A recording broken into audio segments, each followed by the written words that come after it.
Happy Christmas সবাইকে। আজকে অনেকে অনেক জায়গায় ঘুরতে যাচ্ছ, অনেকে বাড়িতে অনেকজন আসবে, প্ল্যান করছো, রান্নাবান্না করছো। তো কে কী করছো অবশ্যই কমেন্ট সেকশানে জানিও। আমি বাড়িতেই আছি। এই যে আমার এই পুচকেটা আছে, এই যে দেখতে পাচ্ছ পুচকেটাকে এই টুপি পরেছি, স্যান্টা ক্লজ সাজিয়েছি একটুখানি। তো সেগুলো ফটো তুলেছি, সেগুলো তোমাদের সাথে আসবে। আর এই যে পুচকেটা কেক খাবে বলে কেক আনা হয়েছে। তো সবার বাড়িতে আজকে কেক এসছে, সবার বাড়ি যারা যারা ছোট্ট সদস্য আছে তারা সবাই কেক টেক খাবে, খুব আনন্দ হচ্ছে। ইনারও আজকে আনন্দ।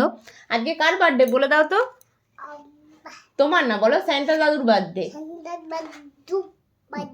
আচ্ছা, স্যান্টা দাদুকে হ্যাপি বার্থডে টু ইউ বলে দাও। তো যাই হোক, আজকে ছোট্ট একটা ব্লগ বানালাম, কেমন লাগলো অবশ্যই তোমরা জানিও। সবাই কে কী করছো অবশ্যই কমেন্ট সেকশনে জানিও, ছবি দিও। চলো টাটা বাই। আর যদি কোনো কিছু কোথাও চার্চে যাওয়ার কথা আছে, যদি যাই অবশ্যই তোমাদের সাথে শেয়ার করবো। টাটা।